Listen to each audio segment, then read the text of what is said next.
Bonsoir.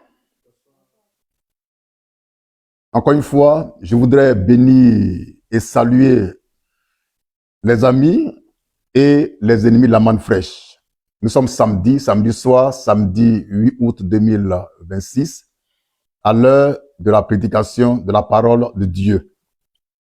Ce soir, nous allons faire un parcours, un tour dans l'histoire, un tour dans la politique, un tour dans la Bible. Car il s'agira pour moi de vous montrer la différence fondamentale qu'il y a entre Israélites et Israéliens. C'est deux mots diamétralement opposés. Un Israélite n'est pas un Israélien.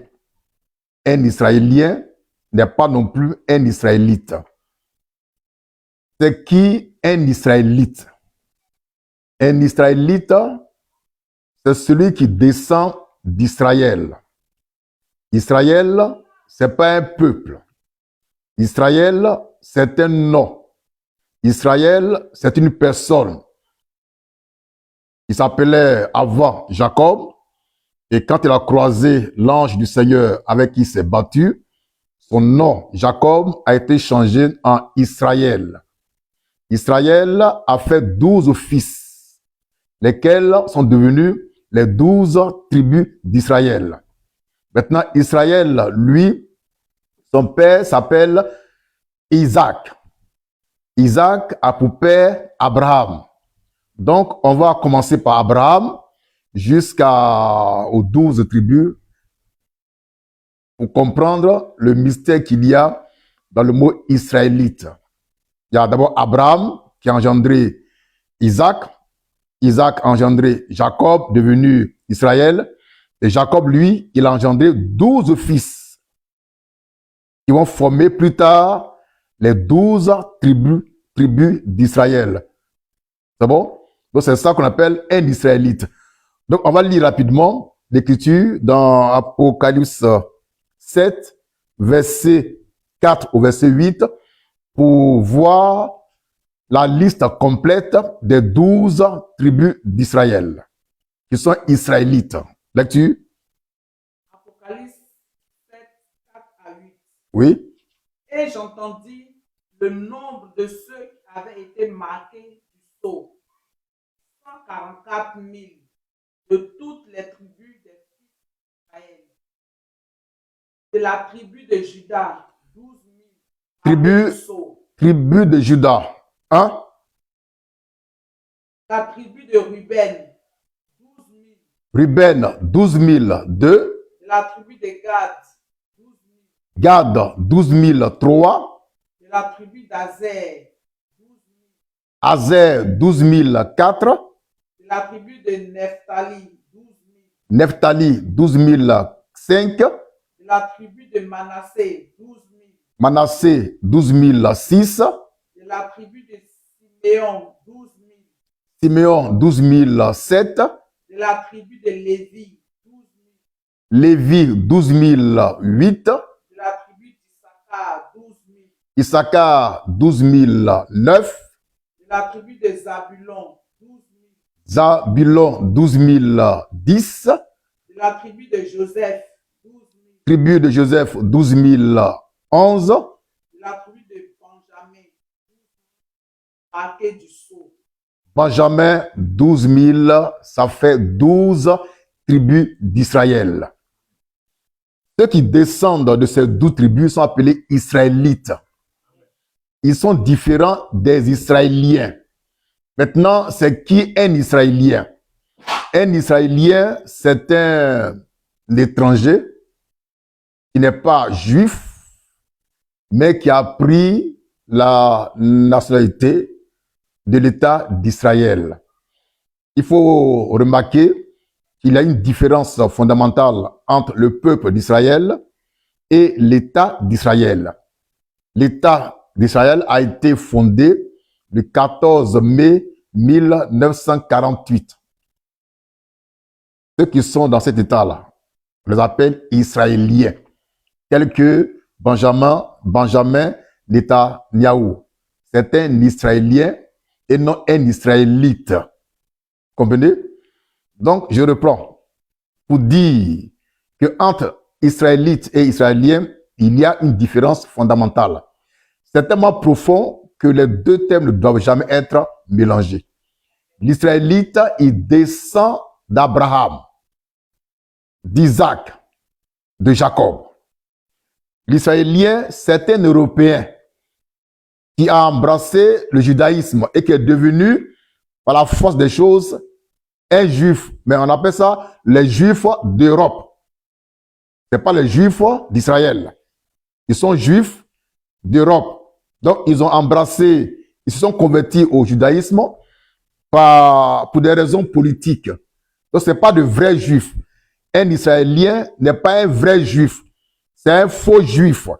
Tous ceux qui sont en train de combattre contre l'Iran, aujourd'hui, on les appelle les Israéliens et non Israélites. Et puis, je vais ouvrir une parenthèse rapidement, je vais fermer aussi rapidement. C'est que tous les pasteurs évangéliques, chrétiens évangéliques, qui bénissent l'État d'Israël, pensant être bénis, sont maudits. Car Dieu n'a pas dit de bénir l'État d'Israël, il dit de bénir Israël. Il faut faire la différence entre Israël, Jacob, et l'État d'Israël qui est né le 14 mai 1948. Maintenant, je vais vous montrer, vous dire quelque chose sur le Premier ministre israélien, l'actuel Premier ministre israélien. Il s'appelle Benjamin Netanyahou. Lui, il n'est pas israélite, il est israélien. Il est d'origine polonaise. Son père est polonais. Sa mère est polonaise. Mais ils ont immigré en Palestine. Et puis, ils ont adopté, ils sont convertis au judaïsme. Et arrivés là-bas, ils ont changé leur nom polonais en des noms hébraïques. On appelle ça l'hébraïsation des noms. Je prends un exemple que j'ai vu dans mes recherches. Le père de Benjamin Netanyahou s'appelle Banzio Mileikowski. C'est son vrai nom d'origine. Maintenant, quand il a immigré en Palestine et qu'il a embrassé le judaïsme, il va hébraïser son nom, le changer en un nom hébraïque. C'est devenu Banzio Netanyahou. D'accord? Il a gardé le nom Banzio, ça c'est polonais, et puis il a pris Netanyahou qui est un nom hébraïque, qui veut dire don de Dieu. Et le ministre Benjamin Netanyahou, lui, il est né à Tel Aviv en 1947, un an avant la proclamation officielle de l'indépendance de l'État d'Israël. Donc, comme il est né là-bas, son nom, c'est Benjamin Netanyahou. Mais son nom patronymique, c'est un peu difficile à prononcer, c'est Mileikowski. Ça va? C'est un document qu'on va lire rapidement. Oui, chérie. Mileikowski Oui. est le nom de famille d'origine de la famille de Benjamin Netanyahou. Bien.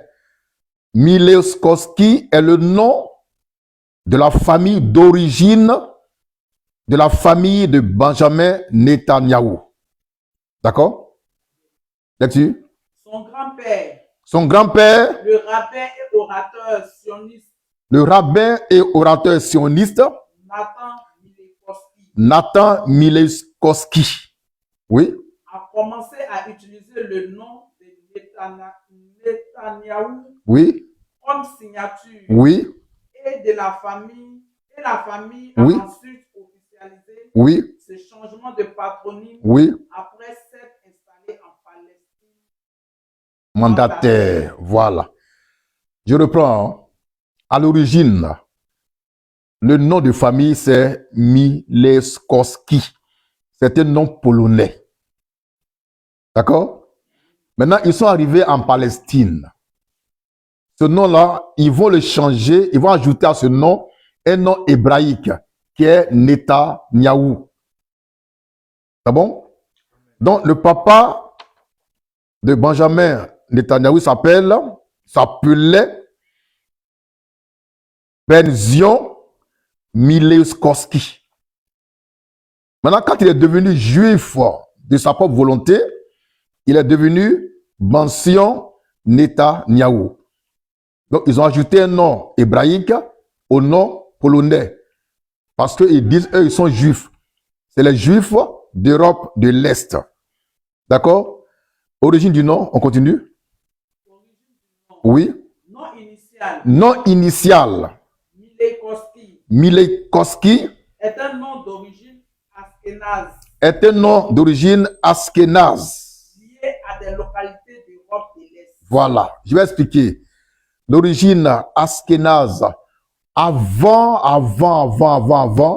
il y avait les Khazars et il y avait les Askénazes, deux peuples slaves qui dominaient et qui contrôlaient les routes commerciales en ce temps-là.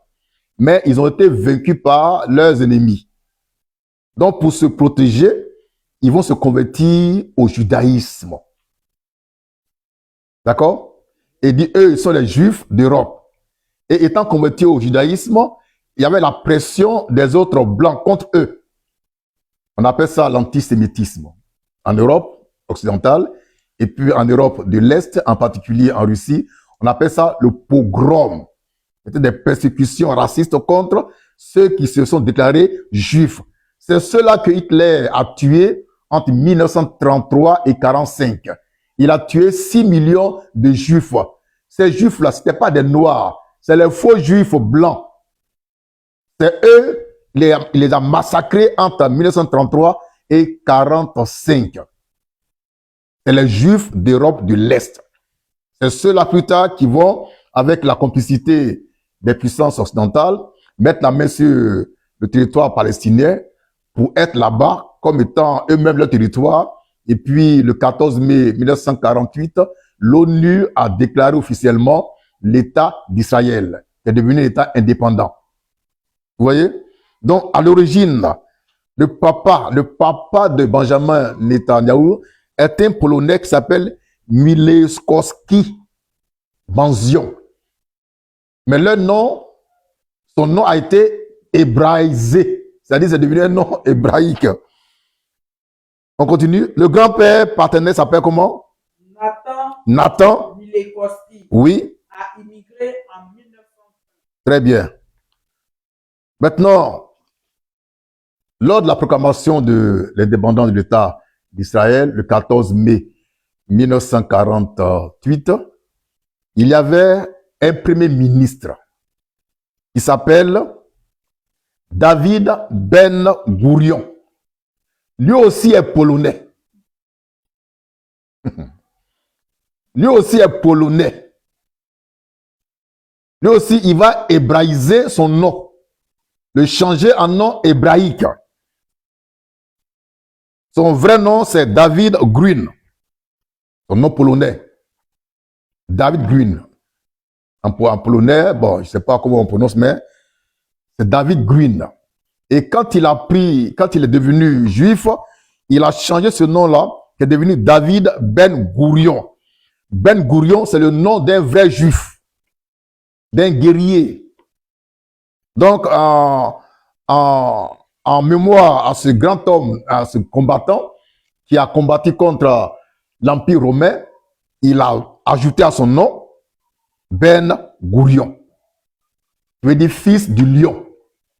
Donc c'est un Polonais qui est devenu juif pour des raisons politiques. Ce n'est pas un vrai juif. Tous ceux qui sont là-bas, dans l'État d'Israël aujourd'hui, qui combattent contre l'Iran, ne sont pas de vrais juifs. Ce sont de faux juifs. C'est pourquoi les chrétiens évangéliques, les pasteurs évangéliques, les pasteurs qui prient pour ce peuple-là sont maudits. Ils ne font pas ce que Dieu veut. Il y en a un ici qui, chaque matin, demande à ses frères de bénir Israël. Mais il ne s'agit pas de cet Israël-là. Il s'agit du peuple de Dieu qu'on appelle Israël. C'est ce peuple-là qu'il faut bénir. Et ce peuple-là est composé de 12 tribus qu'on va relire. Le peuple qu'on doit bénir, là, il est composé de 12 tribus qu'on va relire rapidement dans Apocalypse 7, 4 à 8. Oui. Et j'entendis le nombre de ceux qui avaient été marqués du sceau. Oui. 144 000. Oui. De toutes les tribus des fils d'Israël. Oui. De la tribu de Juda. Juda. 12 000, oui. marqués du sceau. Oui. De la tribu de Ruben. Ruben. Oui. De la tribu de Gad. 12 000. Gad. De la tribu d'Azer. 12 000. Azer. De la tribu de Nephtali. 12 000. Neftali. De la tribu de Manassé. 12 000. Manassé. De la tribu de Siméon. 12 000. Siméon. De la tribu de Lévi. 12 000. Lévi. De la tribu d'Issachar. 12 000. Issachar. De la tribu de Zabulon. 12 000. Zabulon. De la tribu de Joseph. 12 000. Joseph. De la tribu de Benjamin. Benjamin. C'est ce peuple-là que Dieu dit de bénir et non l'État d'Israël qui est un État juif dans le faux. Donc tous les chrétiens qui bénissent cet État d'Israël, ils sont dans le faux. Vos pasteurs, c'est des marmailleurs. Ils ne connaissent pas Dieu ni sa volonté, et puis c'est eux, ils prient pour soutenir l'État d'Israël. Et puis il y a un mouvement qui s'appelle le sionisme chrétien évangélique. Et dans ce grand mouvement évangélique se trouve un grand chef d'État américain. Eux tous, ils pensent que cet État d'Israël-là, c'est le peuple de Dieu qu'il faut bénir. Et ils sont des millions chrétiens évangéliques qui soutiennent l'État d'Israël, qui combat contre les autres, qui tue les autres. Ils sont d'accord avec ça. Parce que dans leur tête, c'est ce peuple-là, les Benjamin Netanyahu, qu'il faut bénir. Oh, c'est pas eux. Dieu dit de bénir les vrais juifs, dont la liste a été donnée dans sa parole. Vous bénissez des gens qui sont venus de l'Europe de l'Est, de la Russie, de l'Ukraine, de Slovaquie, mais qui se sont imposés comme étant les juifs, et puis ils réclament le territoire où les vrais juifs ont habité. Et ça crée des problèmes dans le monde entier. On appelle ça le sionisme chrétien. C'est un faux mouvement. Un mouvement diabolique. Dans lequel milite un grand président américain. Parce qu'ils n'ont pas de révélation. D'accord? Donc, ce qu'on retient ce soir, c'est qu'il y a une différence fondamentale entre Israélites et Israéliens. L'Israélite, il descend d'Abraham, d'Isaac et de Jacob. L'Israélien, il descend des Européens, de l'Europe de l'Est. On les appelle les Khazars ou les Askénazes. C'est des Blancs, c'est des Polonais, c'est les Soviétiques, c'est les Ukrainiens qui ont embrassé, adopté le judaïsme pour des raisons politiques. Et puis, leur mouvement a commencé à prendre de l'ampleur et ça a créé des problèmes au niveau de l'Europe occidentale. D'où la naissance de l'antisémitisme. Et en Europe de l'Est, en Russie, la naissance du pogrom, des mouvements qui combattaient ces gens-là, ces blancs-là, ces faux juifs-là. Et Hitler s'est illustré dans ce combat contre le faux judaïsme en tuant 6 millions de juifs d'Europe. Les juifs qu'il a tués là pendant l'Holocauste, c'est pas des noirs, c'est des blancs. Les faux juifs là, ils en ont. Bon, que Dieu soit béni. Merci.